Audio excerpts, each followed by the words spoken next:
فرعون نے پانی میں اپنے گھوڑوں کو دوڑانا شروع کیا انہی راستوں میں جو بنی اسرائیل کے لیے بنے تھے. آخری آدمی جب تک داخل نہیں ہوا نا اس پانی میں, اس وقت تک بھی بنی اسرائیل یہ سمجھ رہے تھے کہ مصر کا مالک کون ہے؟ فرعون. ان کو کیا خبر تھی کہ یہ ڈوبے گا یہاں پہ. این وقت پہ جب آخری شخص پانی کے اندر داخل ہوا ہے نا, اور اس امید پر کہ اب ہم وہاں سے نکل جائیں گے, اس وقت اللہ نے سمندر کے دو پارٹوں کو ملا کے بتا دیا ان الارض للہ, زمین کا مالک کون ہے؟ اللہ ہے.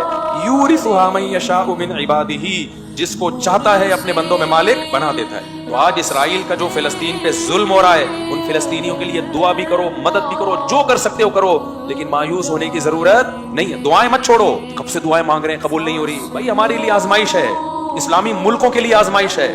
ان کو تھوڑی چھوڑے گا اللہ, جو ہمارے حکمران جو کچھ کر رہے ہیں ان کو بھی تو آزمائش میں ڈالا ہے نا اللہ نے. لیکن اس کا یہ مطلب نہیں ہے کہ بھائی فلسطین کی سرزمین کا یہودی مالک ہو گیا. اصل مالک کون ہے؟ اللہ ہے. اس نے وقتی طور پر کچھ ظالموں کے حوالے کی ہوئی ہے. ہم اپنا کام نہیں چھوڑیں گے.